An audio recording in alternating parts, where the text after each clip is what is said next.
let's check on the sound to make sure we're good. And then I will get into this live stream. So look up these series. Okay. All right. Get this done and over with before Eagles and Vikings gets going. All right, so we are good with that. What is going on, everybody? So, you see the title? Yep, 5-game series against the Twins officially over. That took literally a week almost. That took so many years off my life. That series was just all kinds of craziness. Every game seemingly was close, and I got to give credit to the Twins. You know, they fought hard, but I mean, you guys probably know what went down. The Guardians entered this series still in the lead in the division. All they needed was one more win against the Twins to secure the tiebreaker with the Twins. Me and my brother went to the game. Nice job. That's good. Oh, damn, Eric. Hey, I know that. Sheesh. I know you guys had a lot of fun today. That game was fun, man. But, after that blowout loss to the White Sox, 8-2 on the 15th, I wasn't sure what to expect into this series. And then first game of the 5, and again, like I said, it was going to be very close, and it was. It was a very close one. Tristan McKenzie on the mound against Bailey Ober. One game at a time. Years old. McKenzie, 7 innings, 7 hits, 3 runs, 8 Ks, and a homer. Bailey Ober had probably one of the best games you could have.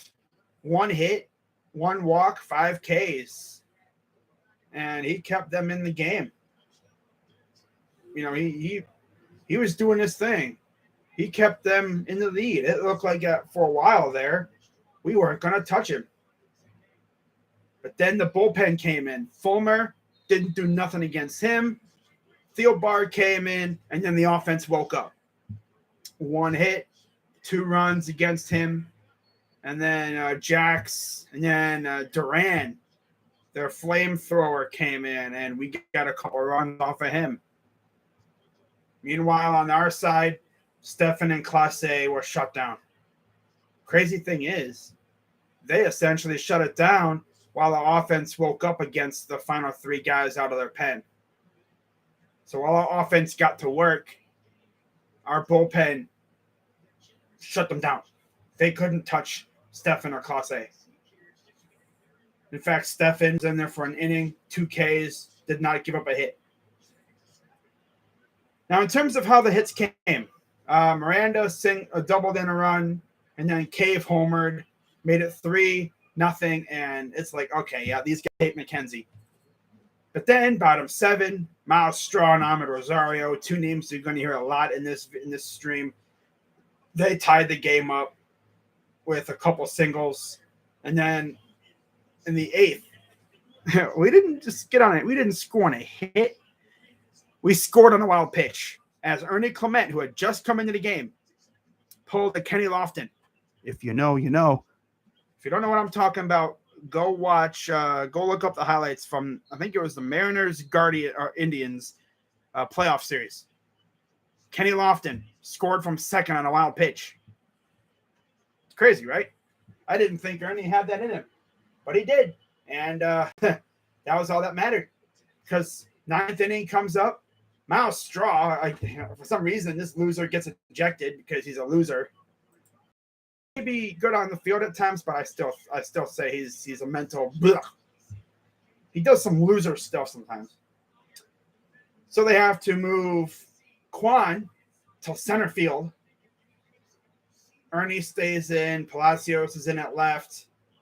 And then Hedges goes in for Straw, batting ninth, playing center field. Class A came in there. Easy work. Pretty much. You only give up a single, but Ursula, Sanchez, both, line out from Ursula, fly out to Sanchez.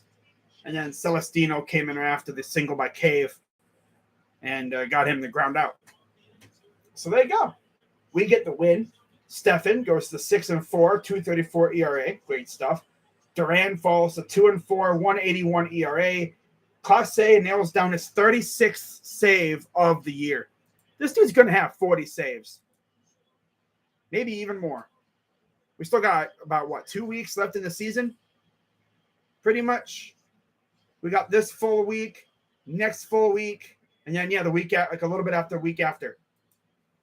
It's crazy how fast the season's going. But, Guardians win the first game, which is huge. And then we get into the second game, the second day, doubleheader. Game 1, we had the Biebs on the mound. You know what happened. Bieber was magnificent. 4 hits, and 1 run, 6 Ks, a home run given up. And it was actually to a guy making his, major league debut, Matt Wallner. So on the other side, they had some guy named Varland. And as usual, this team usually does one of two things to newbies. They either get carved up by them, making them look like Cy Young winners, or they pound them into the dirt and they leave after a couple innings. And that's exactly what happened here. Varland, 5 innings, 9 hits, 4 runs, 2 walks, 3 Ks, and a homer. And then they brought in Animal Sanchez for the final 3 innings. He gave up 5 hits and a run, a walk, and a strikeout. So literally just 5 and then 1s all across the board the rest of the way. In terms of how we scored, Jose Ramirez struck again, solo blast in the bottom of the first. Ahmed with an RBI single in the third. And the fourth, Miller with an RBI single. And then bottom 6, there was Ahmed Rosario singling and made it 5-0. By the way, Owen was a 2-run single. So it was 5-0, and then Wallner gets a home run at the top of the 8th. And then Bieber came out, I believe, after that, pretty much. But Bieber was magnificent. Bieber gets the win. He's 11-8, 2.83 ERA. Varland gets the loss. He's 0-1, 5.23 ERA. And it's crazy because I've seen Bieber at his worst. That Jays game earlier in the year, first series against them. And I've seen him at his best. And this was definitely one of his best outings. He was good. And the best part is we only had to use Class A. Now, I don't know why Tito would do that. But honestly, we could have easily used him in the second game. And my God, talk about a game that went from heavily favoring the Guardians to just madness. Connor Pilkington was on the mound for this one, all right? Twinkies are overrated. They're injury. They're just loaded with injuries. Connor Pilkington came out here and was throwing a no-hitter. Yeah, no-hitter. 5 2/3 out of him. 1 hit, 2 walks, 6 Ks. This was looking like the best outing of his career. And then things just kind of, didn't fall apart. But yeah, single by Miranda, and they brought in Pilkington after the single because again, no hitter. Correa flew out. That was it for that inning. Now, keep in mind, we were up 5-0. So Gonzalez RBI double in the bottom of the first. 3-1 blast for Ahmed. That will not be the last time you hear that sentence come out of my mouth. A little spoiler alert. Ahmed again with an RBI single. So he scored 4 runs. Yeah. Through the first 7 innings, he scored 4 of our runs, 4 of our 5. 3-1 blast and then an RBI single. he was responsible for. And then top of the 8th happened, and things just imploded. Gio, 2-run single. Sanchez, sac fly, 5-3. Nick Gordon, 2-run blast, tied the game just like that. And then we go to extra innings. And I swear each team had a chance. We had like 20 chances to score. Couldn't do it. And then top of the 13th, Nick Gordon, sac fly. It looked like that was going to be it. But Ahmed Rosario again ties the game up with an RBI single. And then again, bottom 15, Ahmed Rosario reached on a fielding error, won the game for the Guardians. So literally, every run by the Guardians, minus that one run by Oscar, every RBI was from him, except for that Oscar one. Literally, everything else for the Guardians. You have Oscar, bottom first, cool. And then it's Ahmed. He literally carried this team that whole freaking game. And the craziest part is, we played literally 12 hours pretty much after this game ended. This game ended at around freaking almost 1 a.m. The poor people that work at that stadium, they were there pretty much almost 12 full hours. Yeah, which means they had to leave right around 1, probably 2, get home, go to sleep, wake up early again, come back for another 1 o'clock game the very next day. Now, in terms of who was used, the Guardians used, after Pilkington, they used Sandlin, who got 2/3, Hentges got 2/3, Stephan got 1/3 of an inning. That's where everything blew up. And then Karinchak gave up a run, of course. Morgan, De Los Santos, and Shaw all came in extras. And they were dynamite. And then McCarty came in for 3 innings. And he was good. He was good. Yeah, not bad. Now for the Twins, they had Josh Winder. He went 4 2/3, 6 hits, 4 runs, all earned, 1 walk, 2 Ks and a homer. And then they had Moran, Pagan, Lopez, Fulmer, Jax, and Derek Rodriguez, who I didn't even know was on the team. He actually pitched too. He pitched 3 2/3, and we won the game off of him. I guess the good thing is they weren't going to use Duran, but yeah. I was thinking we were going to lose that game. Yep. But we didn't. We won because of Ahmed. Pilkington looked great. Just sucks he doesn't get the win because he was phenomenal. He was phenomenal. 5 2/3, 1 hit, 2 walks, 6 Ks. Best stat line I think of the year for him. Like he could be good when he wants to be. But we win 7-6 in extras in 15 innings. McCarty gets the win. He's 4-2 with a 4.55 ERA. D-Rod is 0-1 with a 3.52 ERA. So we sweep a doubleheader, something that we don't do too much of. I don't remember the last time the Guardians swept a doubleheader. It's been a little bit.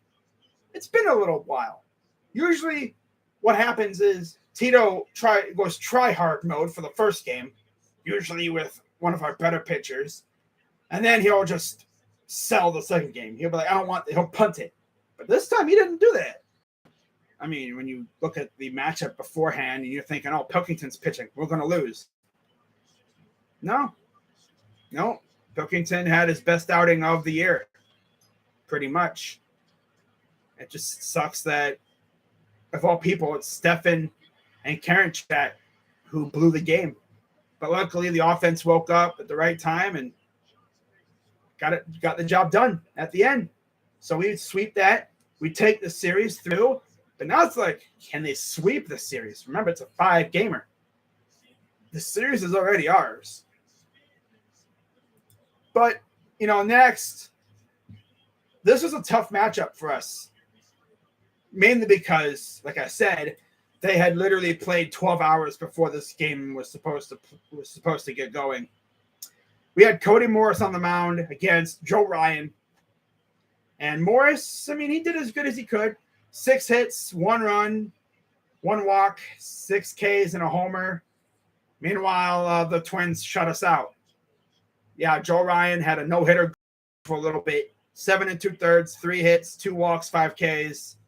Moran and Duran both came in, didn't allow a hit.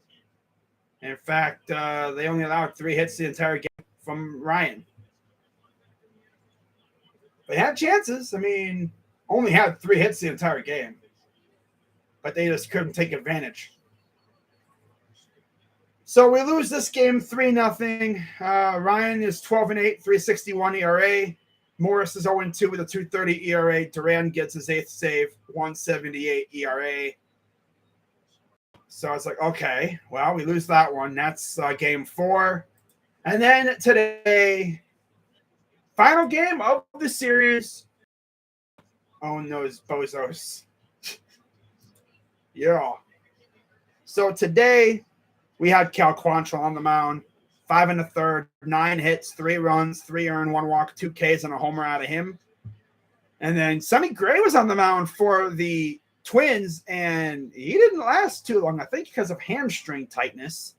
That's been a thing with their staff. They have been bitten hard, extremely hard by the injury bug. Yeah, big time. 5 hits, 4 runs, 1 walk, 1 strikeout, and a homer against Sonny Gray. And the Guardians, Naylor, 3-run homer. That came right after Jose got plunked. They hit Jose. He goes to first.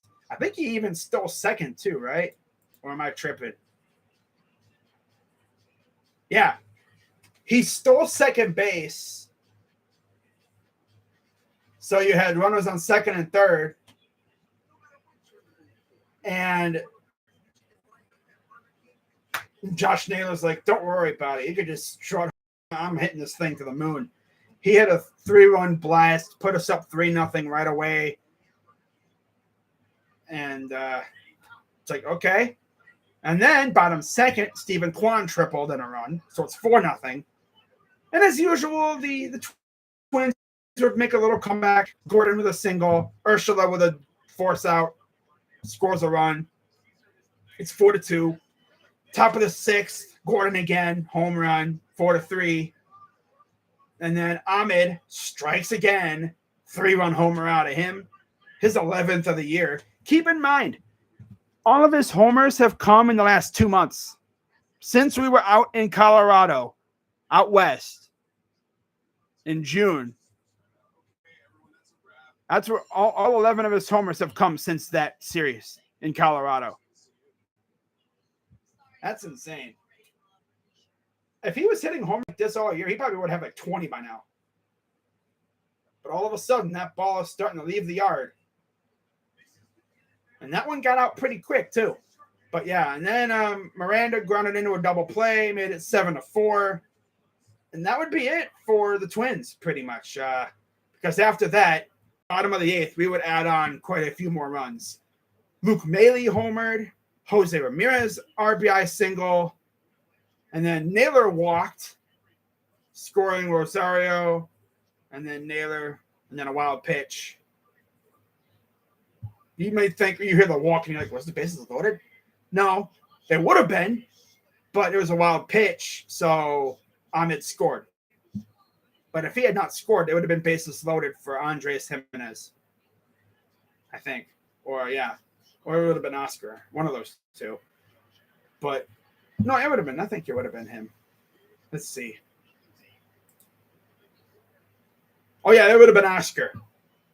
Yeah. And he almost left the yard, too. Low key. Now, keep in mind, after a while, they actually brought in a position player to pitch.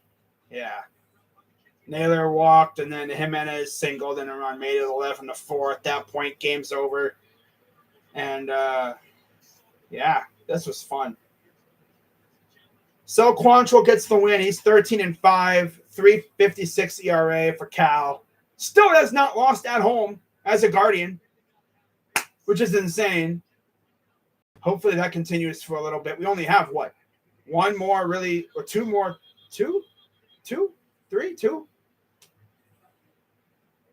trying to think. No, I think we have one more homestand. Tampa Bay and Kansas City at the end of the month. Yep. We have one more road trip we're going on starting upcoming here against the White Sox. Going to Chicago and then to Texas. And that's it for the plane rides for the regular season. Yep. After that, we're at home. And that might even be extending into the playoffs with the way things are going. But yeah, Quantrill's 13-5, 3.56 ERA, and I'll say this: he has by far solidified himself as our number 3 starter. So if we do make the playoffs as the home team, the visiting team, whoever that may be, is going to have to deal with this deep ball. Ooh, overthrew his man. You're going to have to deal with Bieber, McKenzie, and Quantrill, most likely as our top 3. That's going to be tough, considering how all 3 play so great at home. And then Sonny Gray, he took the loss. He only played, 2 innings, 8-5, 3.08 ERA. And then Henches took the save. Now you think, okay, how does that make sense? He's got a 2.51 ERA, by the way, with his first save. You're like, wait a minute. Oh, that from the 4, but the dude gets a save. How does that make sense?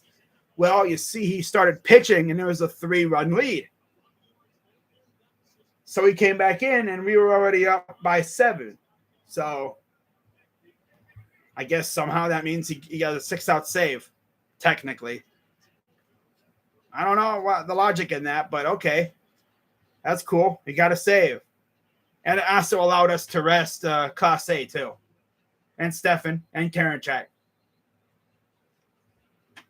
That's exactly what we needed, though. We only used 3 pitchers: Quantrill, Sandlin, and Henches. Pretty much our mid-tier relievers. It is Tennessee and Buffalo right now. What's up, Emmanuel? Best trade, get rid of Francisco. Thanks, Mets. Oh, man. That's funny. But yeah, Guardians take 4 of 5 out from the Twins. And here's the craziest part. Took 4 of 5 in the series. 7 of 8 the last couple games here. The last 2 series as we had against these guys. That 3-gamer in Minnesota and then this 5-gamer. We only lost 1 game out of those 2 series. And it was because our team was essentially just freaking probably wore out because they played a 15-inning game the night before against Joe Ryan. It could have easily been a complete sweep. And overall, throughout the season, Guardians went 13-6 against the Twins. And people said the Twins were going to win this division, but they just got bent over by us. The tiny little Guardians. The team that many people thought was going to finish like last or 4th. Not going to say, the division is ours just yet, because anything can happen. But the Twins, let's just say they would need a miracle. But I've seen crazier things happen, so I got to keep my mouth shut. I didn't do that last night with the Browns, and look what happened. I was practically in my head thinking about the victory today. I was ready to do a Victory Monday stream again, but no. Joe Woods had other plans. Not even just Joe Woods. Jeff Howard, the secondary coach. Mike Bumass Prefer, the freaking special teams coach. I swear, he got duped on a fake punt and an onside kick. Boy, do you not practice that stuff? Do you not practice that kind of stuff in situational, drills, during the practices during the week, huh? Buddy? You don't practice onside kicks, maybe tell JOK to not rush towards the defenders coming at you, but instead to catch the ball. The ball was going right at my guy, and he's like, I'm going to go up ahead in here and attack the guys coming at me. Boy, catch the ball. Jump on the ball.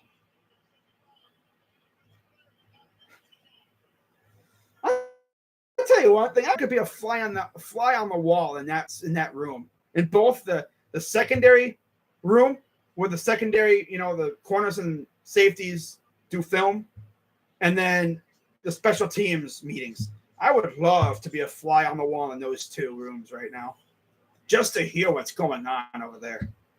And sure, the players are probably kicking themselves. And I mean, you look on Twitter, and yeah, they kind of are. There's a little bit of finger pointing, It's like, that was your guy. No, it wasn't mine. It was yours. You were supposed to guard him. It's like, guys, we should be 2-0 right now if you really think about it. And then what really pissed me off, people are going after Nick Chubb. People are really going after Nick Chubb because he scored a touchdown. Oh, but crazy dog, if you look what happened in that 2020 game against the Texans, yeah, the thing is, like, I think we were only up, 11 in that time too? But I bet you looking back, he probably wishes that he would have went out of bounds. But you shouldn't have to freaking be like that, man. The game was over. That was a dagger.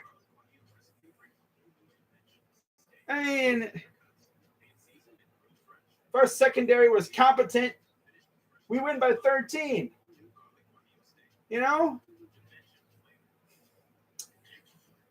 If I could go back in time, I'd be like, Nick, go out of bounds. I think I was actually wondering in the stream, I was like, I wonder if he went out of bounds because, maybe I thought maybe he stepped out before going in, but no. I was wondering. It's like, oh, he didn't go out of bounds. Interesting. And then came back to bite us. It wouldn't have even mattered because we should have got the onside kick. We knew it was coming. Things are going to have to be done. If we lose this Thursday to Pittsburgh, things have got to be done. They got to look at themselves in the mirror. We squandered a great offensive game out of Brissett and company. But enough talking about the Browns. Let's talk about these Guardians, all right? So what do we got coming up next? Well, we got a series against Chicago starting tomorrow in Chi-Town. And it'll be Aaron Savale, I believe, against Dylan Cease. And against Savale, Eloy Jimenez has 2 dingers, 3 RBIs. Jose Abreu only has 4 RBIs. 2 RBIs for Moncada, a homer and 2 RBIs for Robert. And that's actually it. Wow. But Savale is 2-6, 5.40 ERA, 75 Ks. His first game off another IL stint. I mean, you can't spell Savale without IL. But no, it wasn't Nick Chubb's fault. People are saying it was, but it wasn't his fault. No. He should be able to score and have to. And the thing is, too, if you watch, I watched this diagram. Delpit was actually the safety closest. If Delpit, instead of going to the right, if he goes to the left, that cuts off Corey Davis. Or if Denzel Ward simply just locks step with Davis, there's no way Flacco's throwing his way. He's not going to throw to Denzel Ward. Come on now. He's not that dumb. I mean, Corey Davis is a good receiver, but you're not throwing Denzel Ward's way when he's playing man coverage. Hey, Joe Woods, I got an idea for you, buddy. How about you play your freaking $100 million corner in freaking man coverage like he's supposed to be? Don't be freaking being a wussy playing him in zone. You know how they play zone coverage? Because they're afraid of getting beat deep. That's what you do. This guy's a loser. You got 2 elite man cover corners playing zone coverage. Why?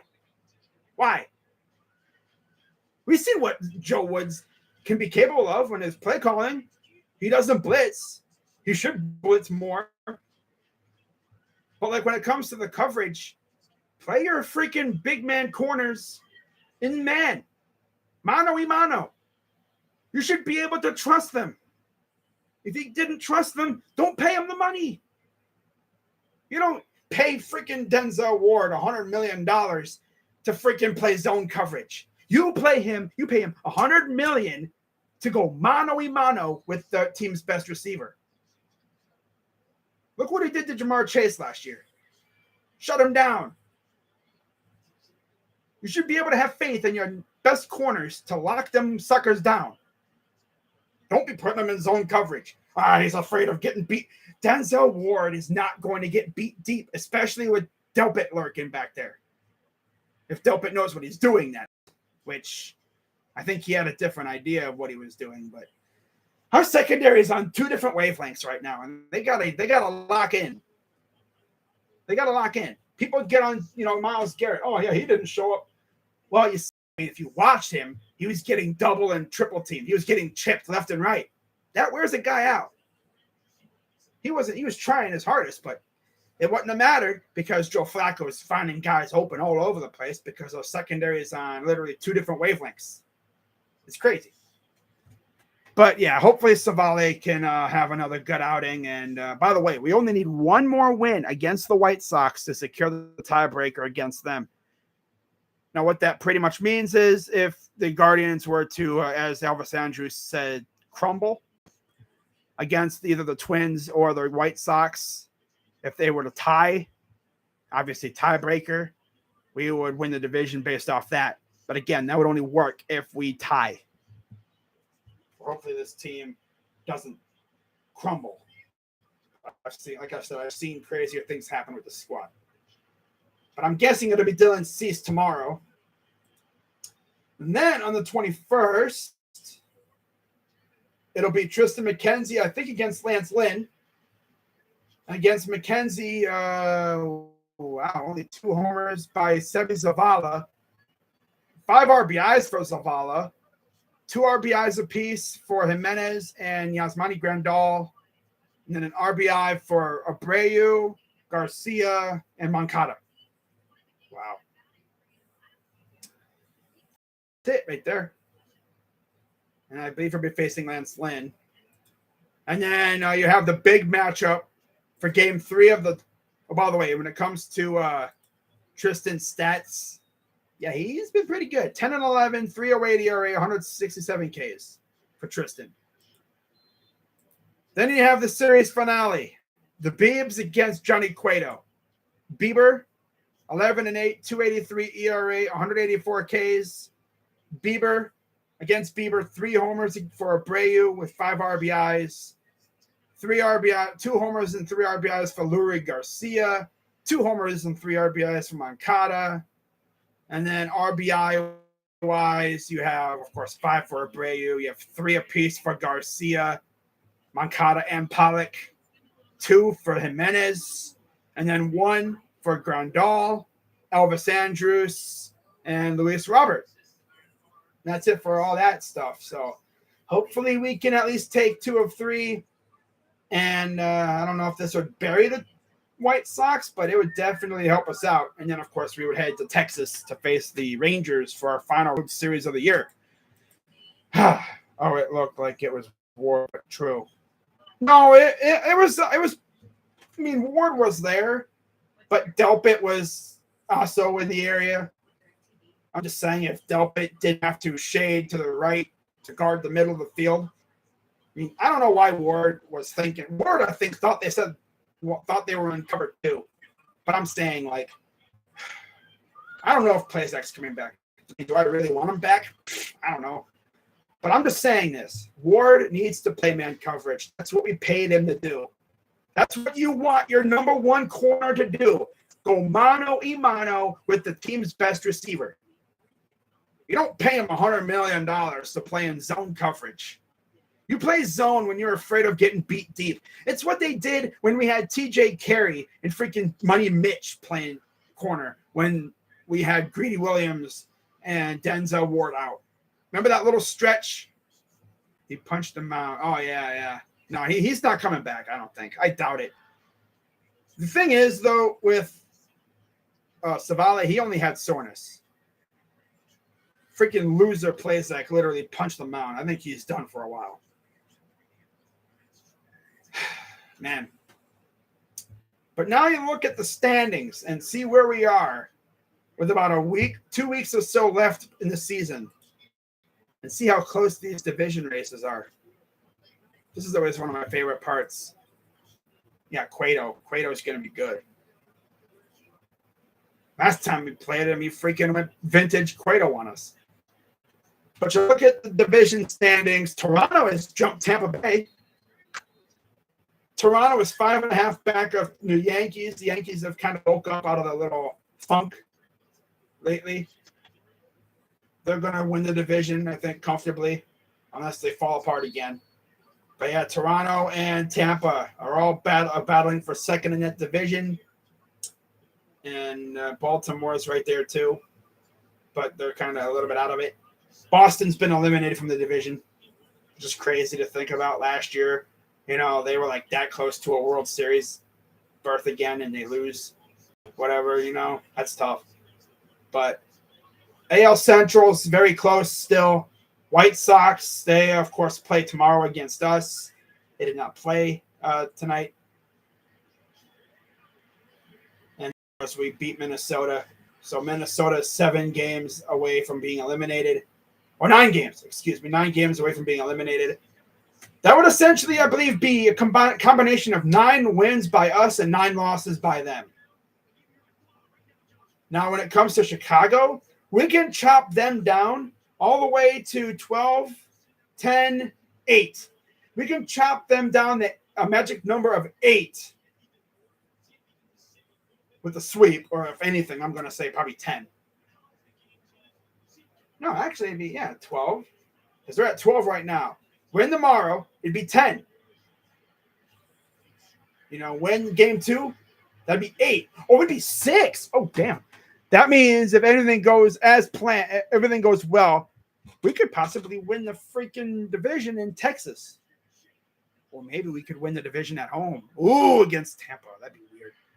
Imagine we win the division crown during our off day. The team just shows up to the clubhouse and just starts popping bottles. Ah! That's what I would do.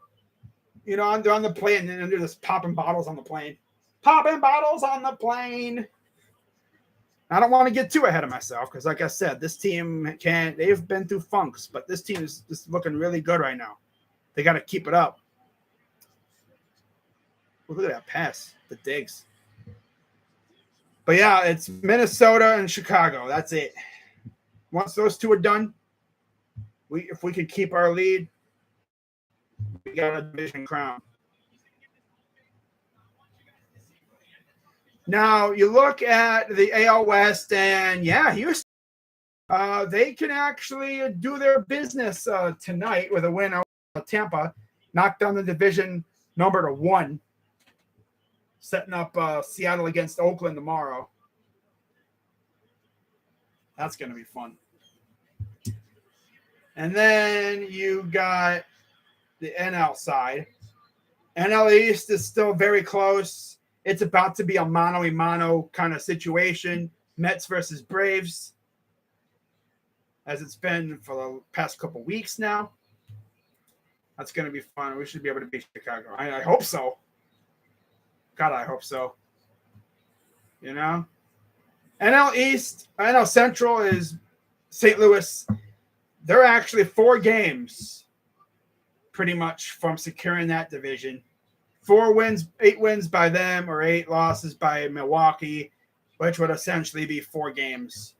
So if St. Louis wins 4 straight, that would knock it down, and then Milwaukee loses 4 straight. That would eliminate them, because it'd be 8, then 6, 4, 2, boom. Yep. Now, of course, NL West, it's already been clinched. Dodgers are going to the playoffs. No surprise there. They've been the best team in the league for a little bit now. They won the division pretty much in June. Let's be real. It'll be interesting to see who else makes it. Now, I know you guys are curious. What does the playoffs series look like? Well, Houston and the Yankees would have the byes. Yep. Houston and New York would have a bye series, first round bye. And then Toronto and Tampa would face off, best of 3 in Toronto. Yes, best of 3, which means 2 of 3. Seattle would come to Cleveland for a best of 3. Now you would have to face Bieber and McKenzie most likely at home in Cleveland. Now they beat our ass this year, so I'm sure that'd be fun to get revenge on them. But do not count out Baltimore. I would love to see Baltimore slip in last minute. I don't know if that's going to happen, though. Personally, if I had to face any team, I wouldn't be mad at facing like Tampa Bay or Toronto. I think that'd be fun. But I don't know about Seattle. I don't know. We'll see what happens. We got a long way to go. Eagles are debuting their updated word mark in the end zone. Whatever. Who cares?